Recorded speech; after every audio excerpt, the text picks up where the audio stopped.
অর্থের দিক থেকে ক্রিয়া কত প্রকার? আমরা জানি অর্থের দিক থেকে ক্রিয়া দুই প্রকার। কি কি বলতো? কি কি বলো? অর্থের দিক থেকে, অর্থের দিক থেকে ক্রিয়া দুই প্রকার। কি কি? প্রথমটা সমাপিকা ক্রিয়া, সমাপিকা ক্রিয়া। আর দ্বিতীয়টা অসমাপিকা। এটার ইংরেজি কি বলতো? ইংরেজিতে আমরা যখন করি তখন কি আসে? একটা হচ্ছে ফাইনাইট ভার্ব, আরেকটা হচ্ছে নন ফাইনাইট ভার্ব, তাই না? করছি না আমরা ফাইনাইট ভার্ব আর নন ফাইনাইট ভার্ব। সো অর্থের দিক থেকে যখন তুমি ক্রিয়াকে ভাগ করবা তখন সেটা হয়ে যাবে দুই প্রকার। একটা শর্টকাট নিয়ম আছে যে সমাপিকা ক্রিয়াযুক্ত বাক্য নির্দিষ্ট একটা অর্থ বোঝায়, অর্থ ফুলফিল করে, বাট অসমাপিকা দিয়ে কোন একটা বাক্য করলে সেটা কি পূর্ণ অর্থ প্রকাশ করে না, তাই না? তুমি যদি শুধু অসমাপিকা ক্রিয়া পর্যন্ত রাখো দেখবা যে কোনো একটা পূর্ণ অর্থ আসবে না, বাট সমাপিকা ক্রিয়া দিয়েই শুধুমাত্র পূর্ণ অর্থ আসে। তারপরে এই বেসিক জিনিসটুকু জানা থাকলো, এইটুকুই আমরা আপাতত জানি, পরে যখন আমরা প্র্যাকটিস করতে যাবো তখন পাবো। এবার আসো, অর্থের দিক থেকে তো গেল, তারপরে ক্রিয়ায় কর্ম থাকা না থাকার উপর ডিপেন্ড করে কয় ভাগে ভাগ করে বলো? ক্রিয়ায় কর্ম থাকা না থাকা, ক্রিয়ায় কর্ম থাকা না থাকা তিন ভাগে, তিন ভাগে। দেখো স্টুডেন্ট জানেই না কেন, তিন ভাগে। প্রথমটা কি? সকর্ম ক্রিয়া, তাই তো? ক্রিয়ায় কর্ম থাকা না থাকার উপর বেস করে ক্রিয়াকে কয় ভাগে ভাগ করা যায়? এটা বলছো তোমরা তিন ভাগে। কি কি?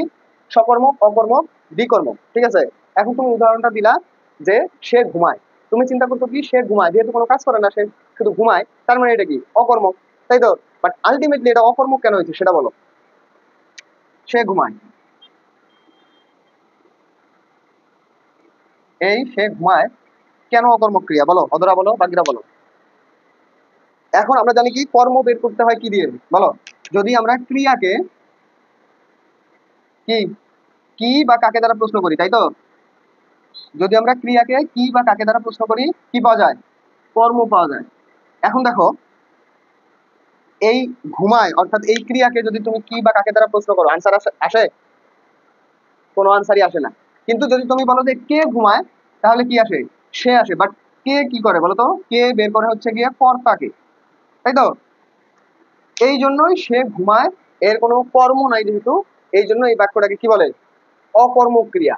যে বাক্যে ক্রিয়াতে কর্ম থাকে সেটা হচ্ছে সকর্মক, যেটা ক্রিয়াতে কর্ম না থাকে সেটা হচ্ছে অকর্মক। কথা ক্লিয়ার? এখন তোমরা দ্বিকর্মকের একটা উদাহরণ দাও। বাবা তোমাকে একটি কলম দিয়েছিল, আচ্ছা এটাও ঠিক আছে। তাহলে এখানে দুইটা কর্ম কি কি বলো তো? বলো। হ্যাঁ, একটা হচ্ছে আমাকে আর একটা হচ্ছে কলম। যদি তুমি বলো যে বাবা আমাকে একটি কলম দিয়েছিল, বাবা আমাকে একটি কি দিয়েছিল? কলম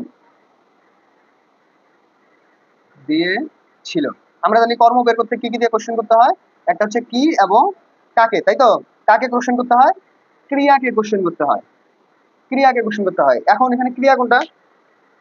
দিয়েছিল, তাই তো? এটা তো ক্রিয়া। এই ক্রিয়াকে কোশ্চেন করো যে কি দিয়েছিল? কলম দিয়েছিল। তাহলে এই যে একটা, তারপরে কাকে দিয়ে কোশ্চেন করো? কাকে দিয়েছিল? আমাকে দিয়েছিল। এই যে দুইটা। কয়টা কর্ম থাকলো এখানে?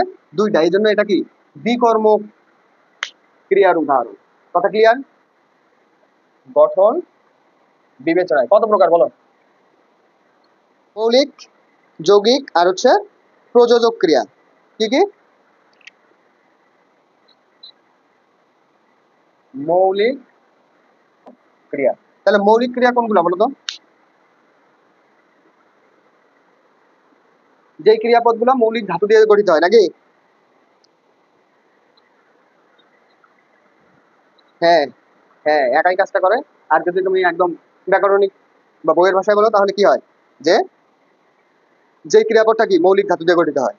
যেমন ওই যে আমি স্কুলে যাই, এই যে যাই যে ভার্বটা, এটা কি ওই যে তোমার অধরার উদাহরণ, যে মানে অধরা যেটা বললো যে কি কর্তা একাই কাজটা সম্পন্ন করে, তাই তো?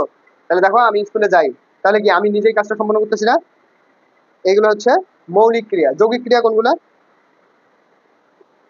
যখন দুইটা ক্রিয়া এক জায়গায় হয়ে কি বাক্য সম্পন্ন করে, তখন সেগুলোকে কি বলে? যৌগিক ক্রিয়া।